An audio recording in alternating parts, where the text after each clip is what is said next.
Hello, am I audible? Yes. Okay, UI, unmute yourself. Wait, starting my speech in three, two, I think some things that need to be set up here before we are going to this debate, right? First, what is the problem in status quo, right? I think it's simple. In status quo, it's just people are just coming to the person or are taking care of the person when they're actually dying or when they are diagnosed with a certain disease. And it is most of the times trying to sway or influence the person dying in the first place, right? So we think that that's a problem and we want to change this problem by proposing this motion in the first place, right?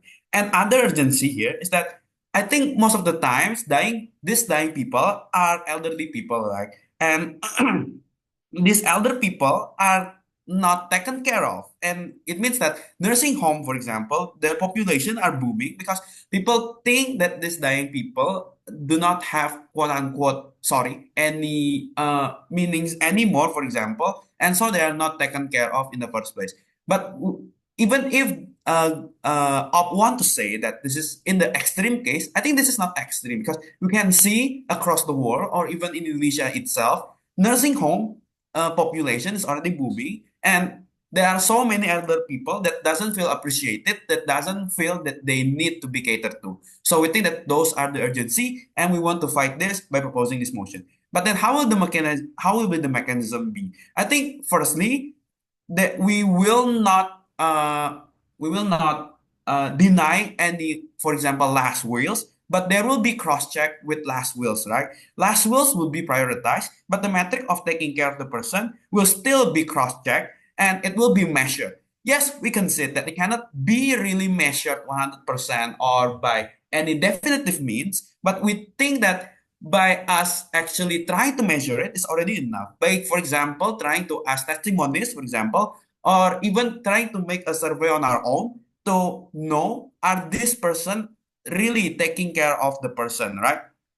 And then the other thing is that the metric of taking care in this is that they have to accompany the person in physical and cater to the physical and mental state from the start or when they need companies, right? So when they are not, for example, when they are not, when yeah, for example, they need a company and they are taken care of from the start and not only when they are dying in the first place. So I think the difference that on our side, it will be exclusive that people are taken care of from the start or from whenever they are. So they are not alone at any point of their life, right? But on opposition, it means that they will still have people that are not taken care of, that they are not feel accompanied to because there are no rules or laws stating that. But why is this important or why is this in the government interest? I think this is simple, right?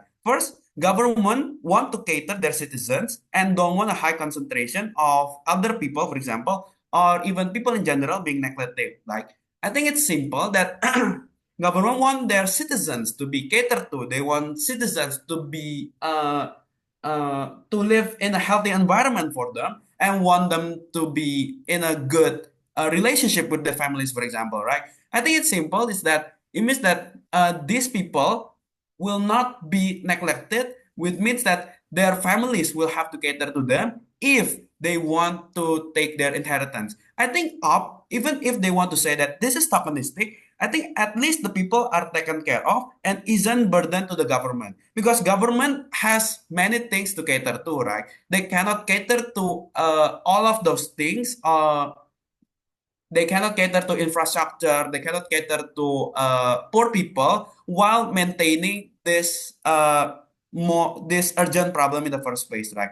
We even if it's not exclusive, and I want to say that it can happen on both on their side also. I think it will be better on our side when we're actually doing this policy, right? Why? This is coming to the impact. It means that when people see that their families, for example, their people as something that is still important to them and they still need to take care of them, it means that this will not be burden to the government. Government will still provide nursing home, but they don't have to allocate as much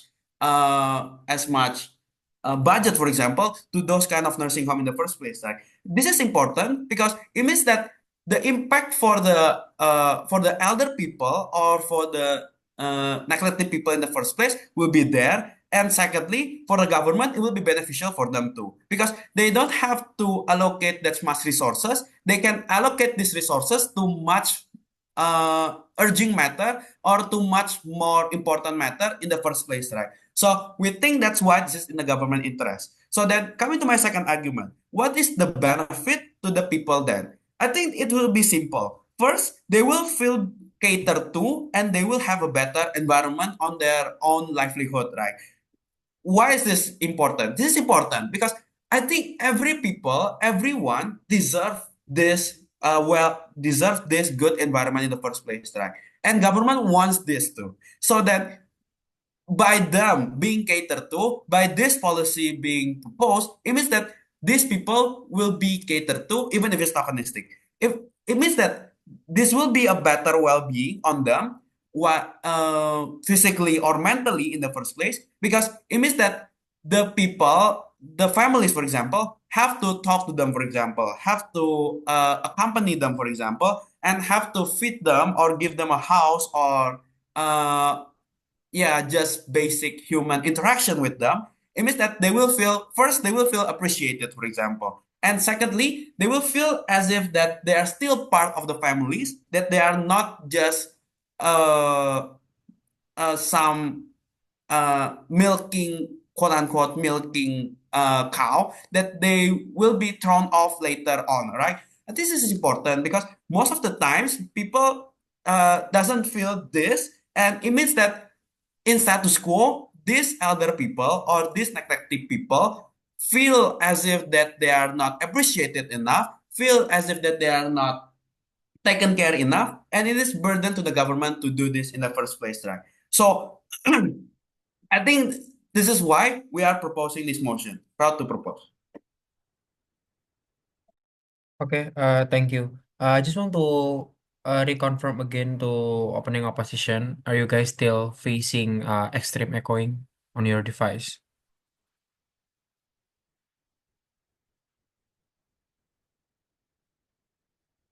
No. Okay, it's fine ya berarti. We can continue ya. Okay, next opening opposition. Hello.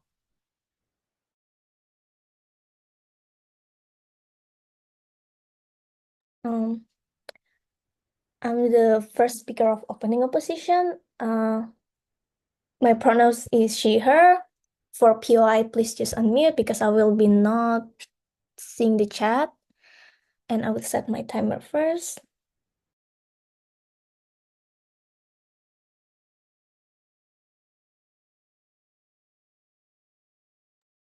I will be starting my debate in 3, 2, 1.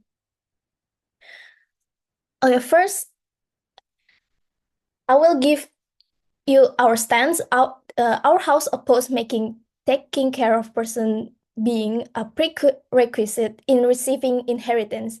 In this debate, the government has the burden to provide a mechanism and why said mechanism needs to be implemented.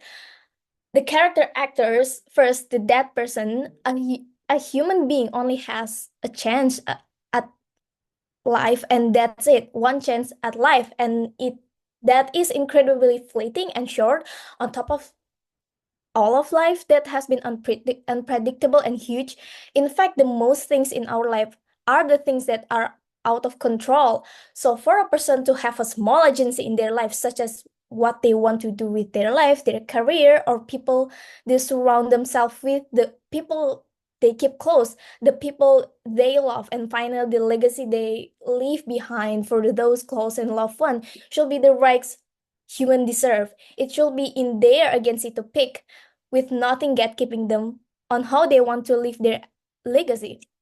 For clarification, first, taking care of someone, it can be conventionally defined and imagine it's as to look after, providing physical safety or provide their food, emotional support, and medical care, attending someone's physical and emotional needs, but also taking care, like spending time with them, socializing with them in their last moment, etc. Second, inheritance. This can be anything. It isn't simply just object of monetary value, bonds, stocks, money, gold, etc. But inheritance can be literally anything. It is what's left of a person after they've left the world. In a sense of inheritance, their legacy, this can be in the form of picture album or a family heirloom. Third one is prerequisite, meaning that taking care of person will be a thing, not only gatekeeping between inheritance and its recipient, but also gatekeeping the legacy and choice of the person handling out the inheritance. An inheritance should be based on fairness or merit. I will giving a first argument. First, this is a bad prerequisite. Unclear. This is unclear. There is no metric that can properly and truly measure how a person takes care of other as it manifestation of taking care and look for different and person to each person and each relation unique with others. Proof. In death, no man speaks. No person can really testify after death who they thought took care of them. What this means is that under this policy, the person determining the metric of taking care would not be the person receiving the care themselves. Oftentimes, that one person considers the best and needs to be done or to take care of others might not necessarily what the person receiving the care wants or appreciated. This can be seen in examples like people getting a DNR because despite what's conventionally wanted, they don't want to be revived after an extreme trauma or complication, or this can be seen as a person applying for hospice instead of choosing to live in the hospital hookups to fans hoping for recovery. And I will giving a few solution. First of all, everyone has different ability resources or any personal human reason as human beings that makes it difficult for them to take a role of caregivers. First of all, factors such age, medical health, especially personal relationship or work responsibility, it can make it difficult for them. And in status quo, the case of so many families that cannot provide a medical care of the elderly because what they can provide, they don't have money for it. The idea of putting the elderly to the nursing home is always be seen as something bad. They have, first of all, the elderly have a range of care of or need, like an example, medical needs, that in status quo there's a lot of case where so many family can provide. And caregiving can be emotionally and physically challenging. Of course, someone will say that, oh, it's your responsibility. They the one who take care of you when you're a child, but it changed.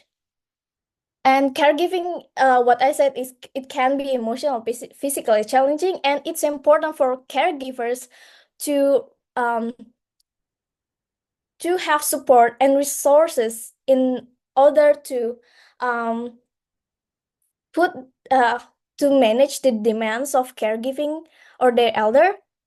And nursing home, first of all, nursing home can provide pro proper regular meal, medical care, and socialization to others elderly too. And other important service that they need and their family cannot provide that improve the quality of life for elderly people in the end of their in their time. It can also help to manage the needs of elderly people with uh with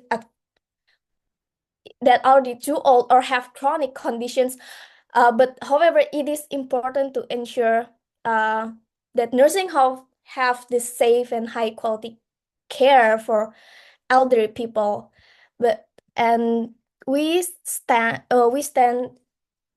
in our sense that in our house oppose making taking care of person being a prerequisite in receiving inheritance. That's all from me. Thank you very much.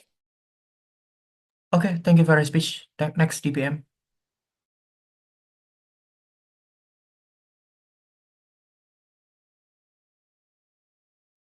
Hello, am I audible? Yes, you are. Okay. Pure I unmute, Chandrapana she, her. Starting my speech in 3, 2, 1. I think a lot of big people's regret is not being able to spend time with their elderly when they're still around, right?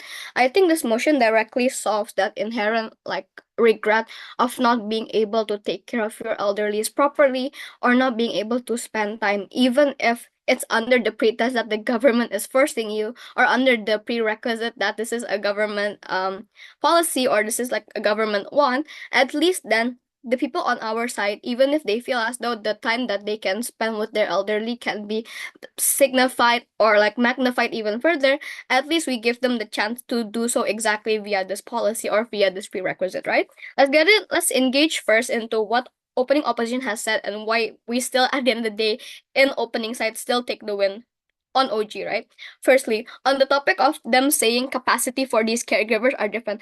Panels, this is why my first speaker has never really defined to you then what is the proper metric of taking care of somebody or what someone deems proper as taking care. We just define it to you as somebody being taken care of mentally and physically.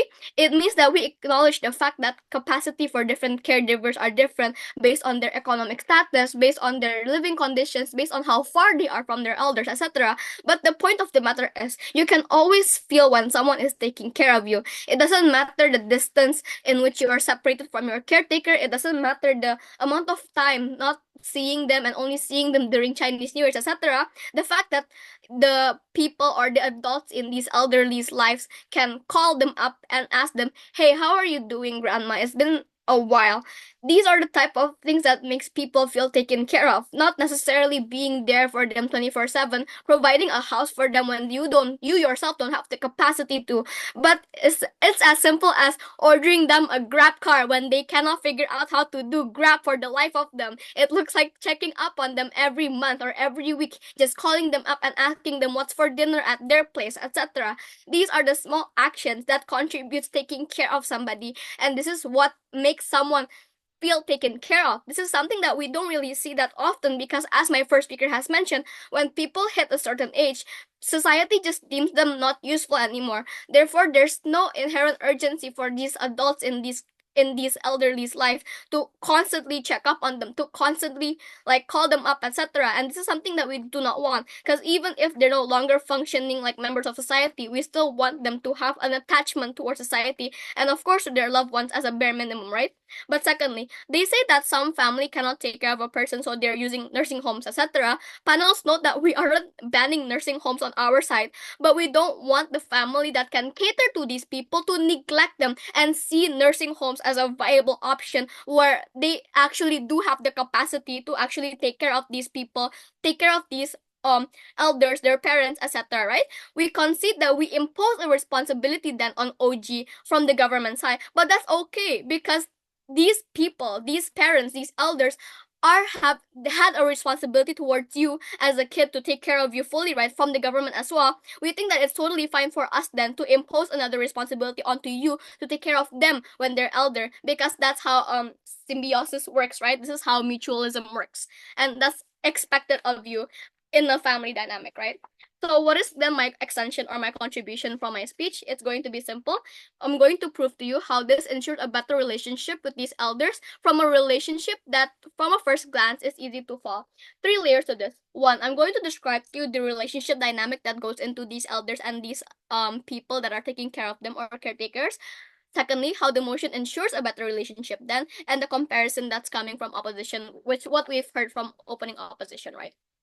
Firstly, on the dynamic of the relationship then, because I don't think opposition is suffice enough in describing exactly what goes on in these relationships, other than the fact that they say that the caretakers may not have the capita or may not have the capacity to take care of these elders, right? These relationship looks like the elders with a lot of fortune or capita that outweighs their kids, or even if it doesn't outweigh, the kids really do want whatever that they can give or that they can get from inheritance, because in general, land, for example, is just tough these days to come by, and just like any extra bit of money or like inheritance can really do help out these kids or caretakers, right? These kids or adults in these elders life gets distance. We understand the fact that life can get in the way, you can have your own family, but we're talking about things or like kids that get distant not because of life, but under the assumption that elderlies will be good on their own, that the elderlies have enough capital to sustain themselves, and that we don't really have to be on hands with them every single time, right? These are what the relationships look like. So even if there's distance, it's not because of the kids having their own personal lives, but it's because the kids deeming that these elders can sustain themselves however way that they can, maybe via nursing home or whatever gitu. But secondly, how then this motion ensures a better relationship then? Firstly, however life gets, meeting your elders outside of holding a holiday events, keeping in touch since old people get lonely, etc., is what's going to happen when we impose this burden from the government side, right? It looks like you calling up your grandparents, you calling up your parents, etc., when life is still hectic for you, but you understand that there is some level of taking care that you need to ensue for the government to deem you worthy of receiving inheritance. It means that a simple phone call every week, a simple visit every month would be enough of a taking care, as long as the elderly person feels like they're taken care of, right? Notice how taking care of somebody's metrics are different, right? They're subjective. I mean, paying attention to somebody, listen to them talk, etc., already feels like you're getting taken care of, or it already feels like you're taking care of that somebody, right? So it means that on government side, on ORG, we have more of a freer metric on how somebody can exercise taking care of this person. But at least it makes sure of one specific thing. It makes sure that the ties between this caretaker and the elderly will not be severed. It looks like the caretaker's not just chalking it up to nursing homes and letting the nursing home do whatever they want to their elderly, as it looks like them actually taking the time out of their day to take care of their elderly in a more personal level instead of just deeming a nursing home worthy, right? It means that it's fully in the elderly's hand and capacity if their understanding of what they've been receiving is getting taken care of or not, which is something we don't see happening in status quo, because like my first speaker has mentioned, it's very easy for these elderlies to get coerced into signing wills, getting coerced into writing wills for their kids, even if it's against their personal judgment to want to write these things for their kids because they feel like they haven't been taken care of. So vote for a world where the elders have a better relationship with their kids. Vote for OG. Thank you. Okay, thank you, DPM. Next, DL. Test. Am I audible? Yes. Okay, I'm gonna start my speech in 3, 2, 1. Judges, listen, what counts as an inheritance mainly is something of a legacy. It is something that a person leaves behind. It is their way of showing that they loved, they cared, and that person mattered during their life to their close ones and to their loved ones. First of all, a couple of rebuttals to get out of the way regarding what the government claims. Being taken care of is subjective. We agree with what the government said. This is exactly the point that my first speaker was making when they were stating why that is a bad prerequisite, because it was unclear and it proves nothing, because there is no metric that can truly properly measure taking care of a person, because the act is very fluid. It is very different from person to person, and it is not something that can be proven. Again, we are not denying that taking care of a person can be in the form of spending time, but taking care of a person can also be different from the minds of one to another, which is why, as my first speaker have already said, some people may want to get a DNR. Some people may prefer hospice as a form of care, while others, while their family might think, oh, I need to hook up my grandma into the hospital to make sure she might be cured. See, this type of taking care can look very different. And to truly take care of someone, you need to truly understand what they want. You need to truly care about what they actually want instead of what you view as something that is good. Now, continuing to that, they claim that you can always feel when someone taking care of you judges despite the emotional weight of the sympathetic sentence. This cannot be more untrue. Such a thing, which are incredibly subjective, cannot truly be felt, right? As people have different feelings, people have different metric of what they think they want, of what they think is care, right? An example of this can be seen by people literally committing suicide because they couldn't see the people around them that actually care about them, right? But setting aside examples, in its essence, this subjectivity cannot be excused for something that is so serious, such as leaving a person's legacy behind. As my first speaker has already said, the metric is way too subjective and unclear. The mechanism which the government has the burden to provide has yet to sufficiently explain why and how exactly will taking care be proven or be taken into consideration upon a person's death in order to distribute their will, right? Two things about this. What this means is that now the person's legacy, the person's inheritance, which should be their agency to choose who to give it to, is now up to others who are of interest of receiving inheritance, which I will be explaining later in my extension. Therefore, it will be incredibly biased. And second, under what mechanism, right? Who testifies on the acts of taking care of others? The person claiming to take care? This opens up so many leeway for people wanting to steal away inheritance from someone, from the dead person's agency, or from someone that person might want to give it to. Now, moving on towards my two extension, two things. Two actors I would like to bring forward in this debate is closed ones and government. But before that, I would like to extend a little bit on my first speaker about that person. So far, how the debate is going is that we have the tendency to think of people about to die as someone who is elderly, right? Despite what is commonly perceived, a person close to death, or at least close enough to start deciding inheritance, may not always be elderly people. This can also be younger people with chronic or acute illness who wants to give their inheritance to their closest friends, or maybe their online friends who did not take care of them at all, but they consider as maybe someone who they love the most, or maybe their younger sibling who is not at all incapable of doing anything, or maybe their sibling who's only a baby, who's again not capable of literally doing anything, but they consider precious, right? Because the metric of loved and close ones, the metric of someone wanting to give inheritance, someone wanting to leave legacy, may not always be the metric of taking care. And again, this can also be a younger parent with certain illnesses whose kids are only toddler with no capability of taking care. Under these types of circumstances, a person might want to leave their legacy behind. A person might want to leave their inheritance behind in the form of care, in the form of love. Talking about these people, let's move on to the first actor I would like to bring forward in this debate, which is the close ones or the recipients, right?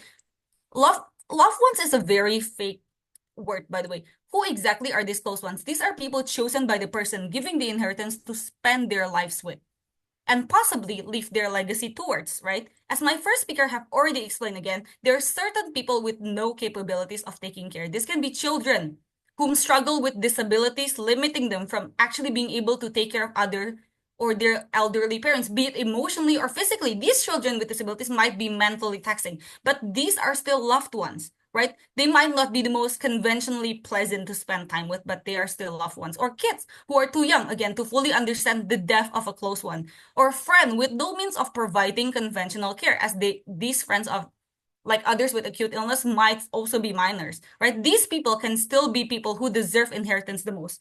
What matters the most is that who are held close. These are the people who the person dying might want to be receiving. Two things about this. Inheritance can be a form of care, right? Making it especially likely for a person to want to leave something good, especially for their vulnerable close ones, for their close ones who are not able to like actually give the care. These are the people who are incapable of providing care. An example can be seen on like circumstances where a parent have a disabled and an able child. Sure, the able child might be the person taking care more and conventionally under what the government believes should be receiving the inheritance. But under the inheritance as a form of care, a parent understands and wants the child with the disability to get the inheritance more, maybe because the child with disability would need the monetary help more in their lives rather than the person with the able body, right? Which is why the person who understands their loved one the most should have the agency. And second actor I would like to bring forward is the government. Despite the neutrality of the government that the government team is trying to portray in our current status quo, inheritance doesn't solely go to close ones, right? despite the thinking of needing taking care as a prerequisite or as a block, as a boulder, as a gatekeeping agent, the government is already a gatekeeping agent. Oftentimes in our status quo, before inheritance properly go to the person they are already assigned with, the government gets to take it. Right? This is unjust and this is unfair, especially for the agency of the dead person and for the people who are rightfully supposed to accept it. Adding just another metric, adding just another boulder and another gatekeeping agent in order to stop the family and stopping the close ones from receiving what they deserve might just be another way for the government to again capitalize on a citizen's death. This is unfair and unjust. So ultimately, under our side of the house, even under our worst case scenario, the things just will stay the same as they are. Sure, maybe there are a couple of inheritance that are unjustly given, but at the end of the day, we already have proper corrective system. We already have metrics of the court in order to appeal and stuff. While under their side, it just opens too much problems which their mechanism cannot solve. Thank you. Okay, thank you. Next member.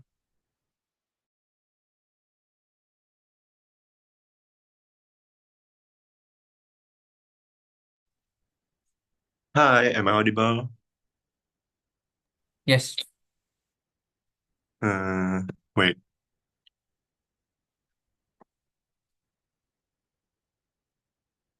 I'm trying to turn on the camera, so please wait.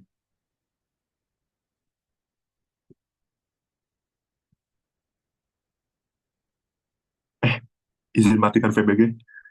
Latar belakang tidak ada.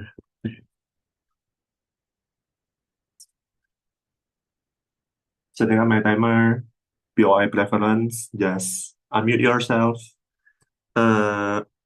Prioritize CO.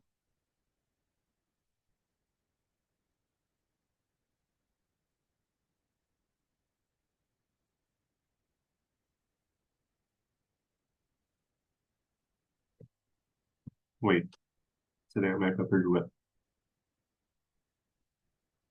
Sip. Starting my speech in 3, 2, and 1.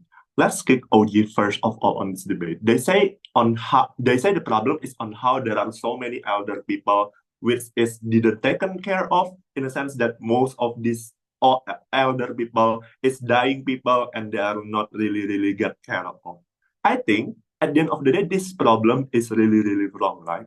I don't understand why at the end of the day, the moment when they have family who nurture them, the moment when still every single person on this world have their belongings and they have surrounding people around them, they will be really dying off. But panels, even if that's really true, I think that's only 1% case in this world, so don't really credit their case at all. But the moment when they talk about, oh, we want to boost the dynamic of relationships and ensure better relationships, I don't understand why the link back is that this is the government's interest, right? Because I understand this motion is this house as government. They really never explain it. They just try to give all of ceramah about keluarga. I don't understand why that's so important. But the moment when OO try to talk about, oh yeah, at the end of the day, the evaluation will have no any metrics and whatnot. I think panels, the evaluation from the parent will be objective anyway, because understand parents seeing the biggest contribution. The moment when parents try to see the biggest contribution is exactly so easy, right? You can just see which one is more often to wash the dishes, more often to cook the foods for you and whatnot, or which one is more often to clean the rooms and try to nurture you, and which one is more often to come to your homes the moment when you need help. That's so easy, right? But even if that's hard and maybe this parent has already been picked on, yeah, you can just maybe type it on the notebooks. I don't think that's an urgent problem. They really never explain this. Two things that I'm gonna explain on my speech. First, the idea of principle. Why this is the government's right to intervene into this specific family aspect. Second, why we incentivize children to nurture their parents. Before of that, I'm gonna talk about how our mechanism looks like, because I think in OG it's still not really clear. I think under CG, we want to say, when does this care start to be counted, right? It is to say when the parents have reached retirement age or no longer fit to work, in a sense that they need time to take a rest, to have finally pension and retirement. So finally, this mechanism of prerequisite will be started on the time. Moving on to my first argumentations. Why, under the principal idea, this is the government's right to intervene into this specific family aspect? Because of two reasons. A, we talk about how degree of contribution towards the property owner. For so long, we see that a lot of cases where a person has taken care of the parent, they sacrifice their life, they sacrifice their resources, but the parents choose the favorite son who are more penurut, for the example, when the son is so young. That's immoral, right? This becomes into government interest to make the distribution as fair as possible, to not raise conflict between the family since we see the decision to create a family is something that is highly correlated with government, right? You cannot just make a family without register to regional office, right? You need to make a kaka, and you are gonna swear to be the part of nation's identity and whatnot. Hence, government need to take care of this, and exactly, government has the right to intervene into this specific family aspect in order for them to prevent the potential conflicts on the distributions of the receiving inheritance. But B, panels, this is very intuitive. But we say, exactly, because your parent has already raised you, the moment when you are so young, for the example, the moment when you are balita, you don't have any capabilities to walk and whatnot, your parent who has already nurtured you, right? Hence, at the end of the day, I think this is still moral to do in order for us to make any prerequisite for you to finally get this inheritance, because this is the moment when you switch the responsibility in order for you as a child to give your sense of affections like your parent has already given to you when you are young, right? So we say at the end of the day, this is the government's right to intervene into this specific family aspect. But moving on to my second argumentations, talking about why we incentivize children to nurture their parent. Before of that, let me contextualize how does the status quo look like, ladies and gentlemen, based on two things. A, we see in a lot of Western countries, they adopt the value of liberalism, in which this push them to call for personal choices, right? Such as your life depends on yourself, you are what you decide to be and what not. Hence, we can see in these Western countries, there's a massive trend, such as teenagers, when they have achieved 18 and whatnot, they have to leave their house and live individually on a single apartment and whatnot. Or on how the parents have to allocate their money to go to nursing home in order for them to be responsible for themselves. But B, meanwhile, in various Eastern countries, we are dominantly taught with tiger parenting style, in which most of us live in a strict parent. They don't totally love you, but they don't totally hate you as well. Before of that, CO, no BOI. They don't totally hate you as well. This is likely because in most of Eastern countries, most of the countries are developing countries, which is prevalent with competition. To be the best of the best, hence parents always do every single thing so you can be the best version of yourself. The trade-off is most of us didn't really have a sense of affection with our parents. Most of us just be care with whom we will get married with. What is our job? We don't really care with our parents. Panels, this is the problem of negligence and ignorance comes. Most of us, no matter what country we live, we only tend to think about ourselves. We are selfish, and we only want to live for ourselves. Even if religion value exists, this only exists on certain conservative area, right? Moreover, with the trend of people to be agama KTP and whatnot, we don't really care with the value of religions. Hence, with this prerequisite, I think this is the one and only way to incentivize children to finally make children to switch their stance and be clear with their own understanding to finally nurture their children. Even if this is started with the pragmatism reasons, it's okay, because we see on how there are so many children on the status quo, their perspectives are actually on the gray area, right? They maybe love their parents, but they also have certain revenge with their parents. But the moment when they have pragmatism motivations, they finally know how to nurture their parents, and we hope this kind of things which will incentivize better relationships like OG's benefit, and this is the benefit for the government as well, proud to propose. Okay, thank you for your speech. Next, MO. Checking if I'm audible. Okay, I guess. Starting my speech in 3, 2, 1. When both sides will get money, inheritance will still exist. Only the parameter of getting the inheritance is going to be different. On OG, you're going to be forced to link up to your parents. You encourage a power imbalance inherent between children and parent relationship as the prerequisite of even getting the inheritance and ensuring your quality of life. On opposition, on CO at least, we will explain to you how the lack of prerequisite means there's going to be a lack of incentive for parents to manipulate their children and instead tackle the power imbalance inherently present. This is going to be incentivizing the children to become less distant from their parents and forge an actual emotional connection. But let's tackle the principle of OG first. Notice that their urgency is simple. Parents who are getting the inheritance are getting older, that cannot be catered by the government, therefore they should get their children to help them. One, if the parents are really that rich, they can accrue enough capital to become an inheritance, they can just pay for their own nursing home. But second, don't necessarily think that the idea of being taken care of by your children is exclusive and on OG. If you're not a manipulative, abusive, extremely abhorrent parent in general, there's going to be much more moral incentive for your children to take care of you because you've already take care of them ever since the beginning of their life. But on CG, right, their principle was unclear. They were saying that government actually has rights to determine this kinds of inheritance. But one, insofar as the government put the parents as the determiner of anak berjasa or durhaka, for example, irrespective of the children, they're going to be much more incentivized to actually hear the parents because the parents are going to be the ones that inherently has the inheritance, the ones that already has accrued this capital to begin with. They're already the one that is already working on their works, for example, jobs or whatever it is that already created this inheritance. There's going to be much more power imbalance over there. But notice that second right, that this principle is actually so wrong. Children did not ask to be born. Children did not ask to be subjected into the form of economy that we're currently living in.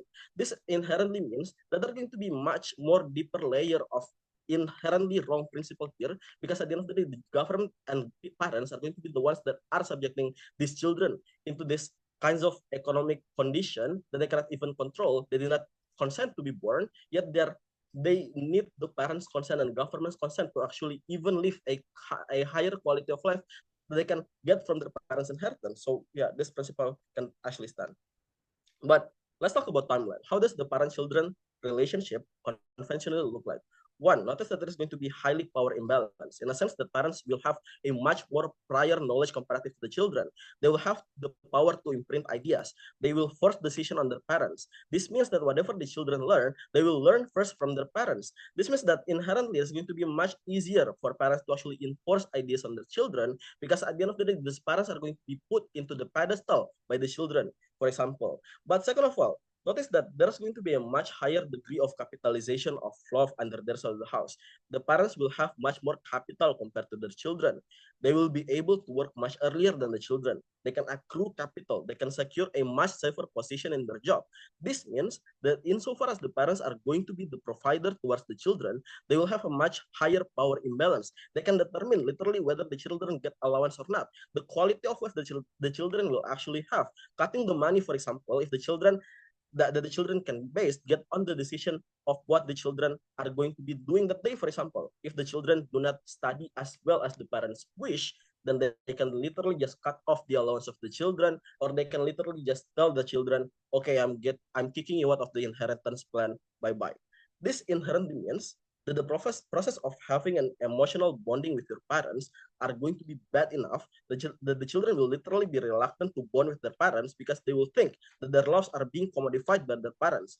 Notice that under OG, it will be even much worse because the power imbalance are further incentivized by the parents having prerequisite knowledge that the children cannot get their inheritance if they do not take care of the parents properly, for example. This means that at the end of the day, there's going to be much more incentive for the parents to use the power imbalance already existing within the status quo to literally tell the children what to do, to literally threaten to cut off the children, for example, if the children do not necessarily follow the steps that they will their children take.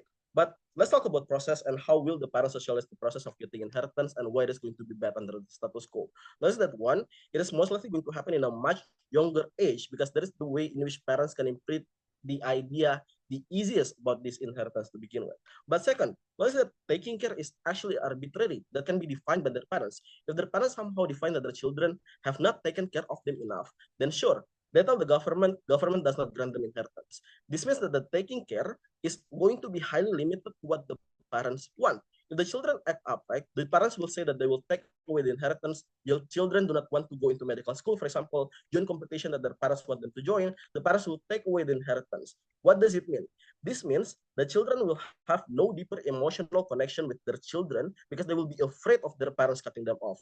This means that it is going to result in a transactional relationship, meaning that the prerequisite of OG's benefit coming from a stable emotional connection between parents and children will not happen anyway, because the emotional connection under the rest of the house is literally going to be incentivized from children, literally being afraid of having their quality of life determined by the parents that do not even care possibly about them. But what is the comparative? It is simple.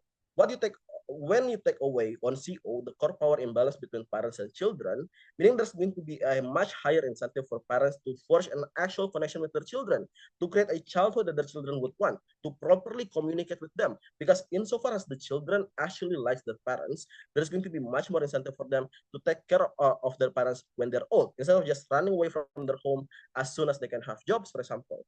So this is going to be a much better takeaway from this, right? Because this is going to be a much higher degree of benefit. Because one, it does not rely on the parents simply threatening the children, for example, and it does not rely on the parents gaslighting their children about what taking care should mean, about the children literally not taking care enough of them. Instead, it just relies on something that is much more deeply engaged within human core. That is to say that at the end of the day, they will try to forge an actual connection with their children. They will try, if they wish to be taken care of by their children, at the very least, they will try to not become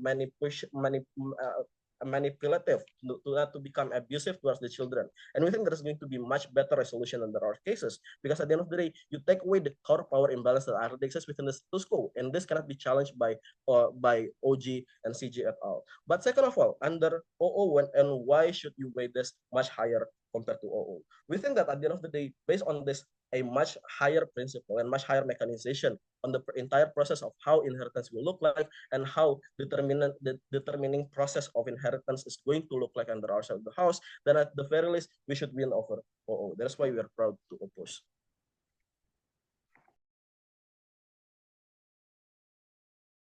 Okay, thank you for the speech. Friendly reminder, make sure to speak louder, yeah, for CO. Because a little bit low, your voice. Anyway, yeah, government whip.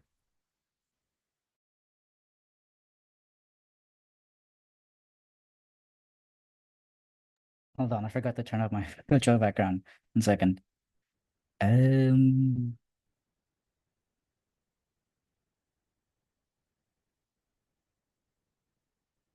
okay, there you go. I hope my voice is loud enough. Please do tell me if my voice is not loud enough as I set up my timer. Hold on. I'm gonna move my monitor closer. Okay.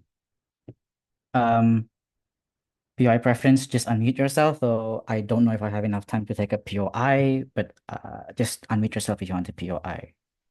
Without further ado, I'm going to start my speech. Oh, wait. Start my speech in 3, 2, 1. When you are at your dying breath, care is not just about finance or medical treatment. It's about spending time with your loved ones and getting closure before the end. I'm going to bring 2 clashes in this debate. First is the clash on degree of contribution towards care, and the second clash is on family dynamics. First, I'm going to talk about the first clash, which is the degree of contribution towards care for the elderly. I think a lot of questions about what the benefit for the government is or what the incentive for the government is a simple case of answer. First benefit is that elderly care is important because it is a part of social welfare. It is a part of appeasing your people who electively selected you. And secondly, it's also due to the increasing problem of countries having an aging population. Because of higher life expectancy, of higher age averages, various countries, there's a massive demand for elderly care, and which in the status quo is mostly taken for the government. But let's talk about the unequal burden of care. This is a problem in the status quo where a lot of the responsibilities are thrown into one of or the most able sibling in a family. The policy in this motion is an incentive for every sibling to, one way or another, pitch in to care for their parents. Even if some siblings are financially less capable, care is so much more than just financing. You can take care of parents by helping with day-to-day care, like cleaning them, helping them walk, providing labor for daily caretaking, and applying their medicine, and so on. But really, the question is, what is care? Opening debate, OG and OO, talks about the subjectivity of the care. But remember, this debate is not about us, it's about them. Opening opposition talks about the quality of care being hard to measure in the sense of how much financial care you can give and how good of a medical treatment you can provide, etc. It's easy for us as young adults who are healthy with our entire futures ahead of us to say that the subjectivity of care is so hard to measure. But it's actually very simple when you are an adult. For the key actor in this debate, old, elderly, withering people, there is one objective metric of care that is so easy to measure, and that's spending your last years with your loved ones. When you are at that age, materialistic wealth is less useful as you can't really enjoy it that much. And at that age, medical care is not about saving lives, but about delaying the inevitable, so to speak. The fragility and mortality of life is the clearest when you are old. And at that age, the thing you want most is to be with your loved ones. So I disagree with opening opposition talking about the subjectivity of care. I think it's very simple for us to measure how much time we spend with our loved ones, with our family.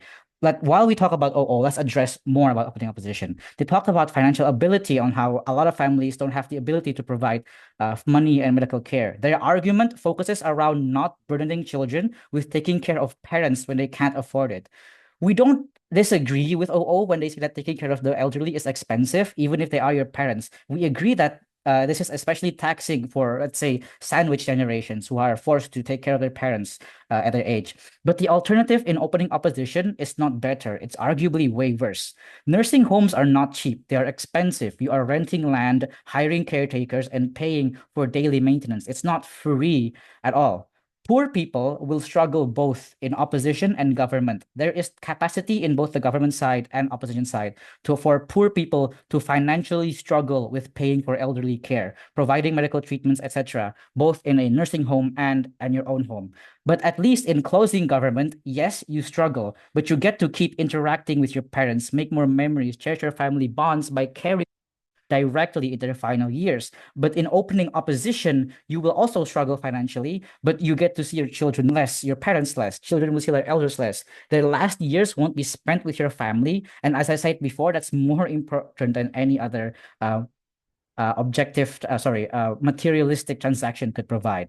Let's address opening government in this clash as well. While we agree with OG that the rate of care parents receive will increase, they do not address the crucial problems such as unequal burdens of care from different siblings. They do not address the nuances of why in both Western liberal style countries and Eastern tiger parenting style countries, there is a selfish nature to not care for their parents, even if they don't have any resentment towards them. The idea of independence as well as resentment from tiger parenting is something only addressed in closing government. CG takes this clash not only for providing nuances, but also providing a more neutral appeal to every style of family, regardless of their parenting style and level of care that exists within their childhood growing up as children.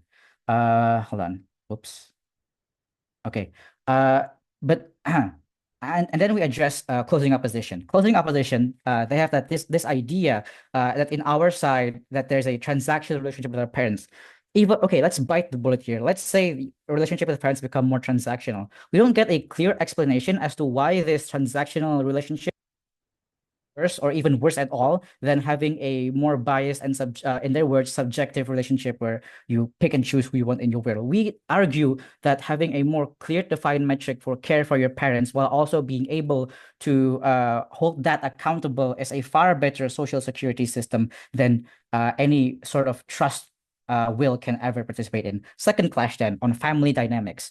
From closing government, we talked about how parents are more likely to view their children as cherished partners in their future well-being and not just a responsibility until they're 18 or 21. Like Hansen said, in liberal countries, these people are less likely to be, the benefit for people in liberal countries is that these are less likely to be so children turn 18 or 21, they're more likely to be tight-knit as fully functioning adults and keeping in contact, keeping care with each other. And with Eastern countries with stricter parenting styles, they will shield their children more as a and not just a future investment for them to be successful, but as future investment for themselves to be taken care of and also forming bonds with them. But of course, shitty parents will always exist in both sides of the house. So here's how we addressed it. For caring parents, you of course want your children to inherit your wealth, which means you want your children to like you enough to take care of you in the future, which is why then with this motion, you will have the incentive to take care of your children. But for importantly, the uncaring parents, it's free incentive for them to still have people who want to take care of them in the future. For uncaring parents, you have more reasons to care for your children, even if it's not altruistic entirely. Closing opposition's only challenge to Hansen's explanation of principle is that children did not ask to be born. I'm sorry, but I am so tired of this narrative. Sure, I didn't ask to be born, but my parents didn't have to care so much about me, to invest so much into me, to teach me so many things. Me not asking to be born and using that as an excuse to not care for them speaks more about me than them. In fact, let's flip this to CO. If we adopt this mindset of children not asking to be born and apply it to the whole world, how the hell will the elderly in CO will be taken care of with that mindset and without government incentive to take care of your parents? That does not exist in CO with that mechanism. For all of the how to oppose, pick CO. Sorry, CG. Thank you. Okay, next CEO. Can I get a confirmation that I'm perfectly audible? You should speak louder. Wait. I think so. All right, I'll just yell more, I guess, if that's the case, because yeah, I'm already using a headset, so I don't know what to do to make my voice louder. Yeah, okay. All right, I will prioritize opening government for POI for positive engagement. Wait, where's my paper? All right. Wait, yeah, there it is. POI preference unmute. Wait. Yeah. POI preference unmute. I will start my speech. In 3, 2, 1. I will chronologically kick out everything from the debate. Let's start with OG first. I think their analysis boils down to one thing: incentives to take care of their parents and all of the manifestation that Renee talks about. First, I would argue that this is not exclusive. I think many existing social norms already push the idea of taking care of your parents as something that is good. I things like religion, I things like the idea of collectivism that exists in a lot of conservative communities. But second, I would argue that the emotional bond that you have with your children as you grow up means there is always altruistic or moral incentive for you to want to take care of their parents. Discussing government kind of missed this analysis from my member. But second, I would argue that on golf, you actually ruin the process of growing up and establishing the emotional bond that you have with your parents. Because here's the thing, because when you perceive the relationship that you have with your parents as no longer positive, that my member talks about, when your parents keep hanging the idea of inheritance and you having to take care of me as a way to get this inheritance, your parents does not your children does not necessarily see that that your parents objectively loves you. They see you as a potential future labor in order to take care of them the future. Problem is that like my member explains that the process of perceiving this analysis, simply because you're younger and your ability to perceive this analysis are going to be very irrational, meaning that children are more likely to see this in a negative way when they grow up, especially when you consider the mechanism in which parents are going to socialize the idea of, you have to take care of me if you want this inheritance on our side of the house. Because here's the thing with the government bench. No one talks about the mechanization of how parents are going to teach the children this narrative, right? Because I think what my member did in this debate is to explicitly clear up this idea on how parents are more likely, due to the power imbalance, means they're more likely to do this in a negative way. So all of the examples that OG and CJ talks about taking care of your parents, does not manifest because the prerequisite of any of it, i.e. chatting to your grandparents every day, or going to meet them every day, or taking care of them in any other way that causing government wants to talk about, the prerequisite of that is good emotional bond that you have when you are growing up. And because all of the lack of independence that exists when you're growing up, the lack of individual choices that you can make when you grow up because your parents keep tiger parenting you, means that as you grow up, you kind of crave the idea of independence when you're 18, when you're 21. So this is kind of flips the timeline of liberal narrative that Kosi government also talks about, is because, yeah, the reason why liberal narrative becomes so popular to people is because when they grow up, they are denied from the opportunity to decide their own life. So when they already have the capacity to finally move out, they capitalize and they jump on this idea as much as possible. I think this is what my member talks about. I would argue that on our side of the house, when the the relationship that manifests between parents and children are more likely to be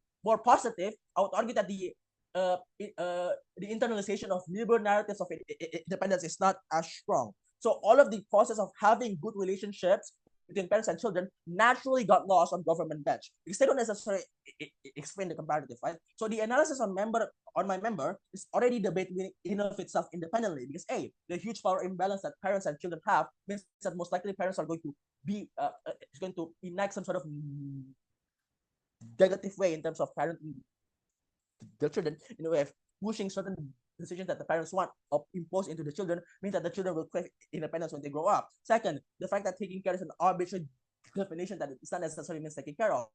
That's because the social norms that will manifest on governments of the house, that is to say that parents are given every agency to sort of define what taking care means on either side of the house, means that parents can necessarily define, taking care means that you have to follow my every decisions. This means that there is no check and balance as to what is the process of taking care, or at least the definition of taking care happens on governments of the house. So I would argue that the manifestation is negative. The comparative is clear on opposition. I would argue that the construction of the relationship between the children on up, at least it's not as far worse as what happens in government bench. So that kind of takes out opening a government and Hans's analysis as well. But let's kick out opening opposition. I think the reason why we want to offer opening opposition is simple. I think my members has already explained this. But while the impact POI? is sort of correct and although a bit unclear, and it's a bit uncomparative as well, because the mechanization of the process as to how you get this benefits is only manifested through my member. Because what my member tells you is the chronological prerequisite of every opening oppositions analysis on what does the process of relationship building would look like and how will that manifest as you grow up. Yeah, that UI. You said the prerequisite for taking care is emotional bonding, but with the problem that we have already talked, it means your side also cannot solve the problem of emotional bonding. You lose. No. Yeah, we flipped this idea already. It's that the problem of people wanting to move out of their homes because of liberal narrative is the reaction to the tiger parenting that is happening. I would argue that on our side of the house, there is less incentive for people to adopt liberal narratives of independence because you have good emotional bonds with your parents. You kind of miss out on everything that I say, and my members said as well. So kind of uncomparative. Yeah, Renee, sure. I think your parent characterization is a bit extreme. If your parents are that bad and you had that rough of a time growing up, then you can just not opt into the inheritance that's being offered by your shitty parents, no? Yeah, but again, your benefit does not manifest if you don't push or pressure your children. Because here's the thing, social mobility is contingent on inheritance. The economy is terrible right now, and probably in any inheritance can move up your life into a more better life, a more quality life. So you kind of pressure to them in a practical way to force their children to kind of think in a way that it's okay if my parents abuse me, at least I get money. So even if it doesn't happen in many ways, the fact that vulnerable people actively get disadvantaged on your side of the house because of the practical forces of the parents that being imposed on you, I would argue that the harm still manifests. So so I don't understand why Hansen is hearing in the chat box. So the closing government analysis on government principle is kind of wishy-washy, right? The principle in and of itself is that, we reduce conflict of government can intervene. Yeah, we prove to you why conflict is more likely on your side of the house. So I would argue that then the government have the right to disengage with the private matters that parents have. Because here's the thing, if you want to talk about this is government interest, I would argue that it's government interest to not interfere with privacy matters because it is political suicide. Because if there's one thing that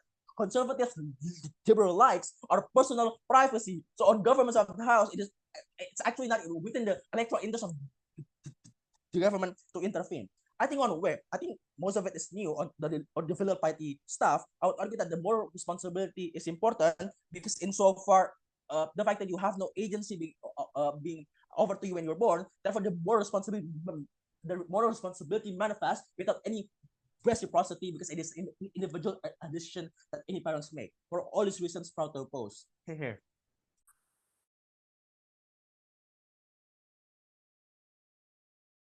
Okay, it marks the end of the debate. Since this is a silent round, you can wait for the judges to do deliberation first. And yeah, we will go back here.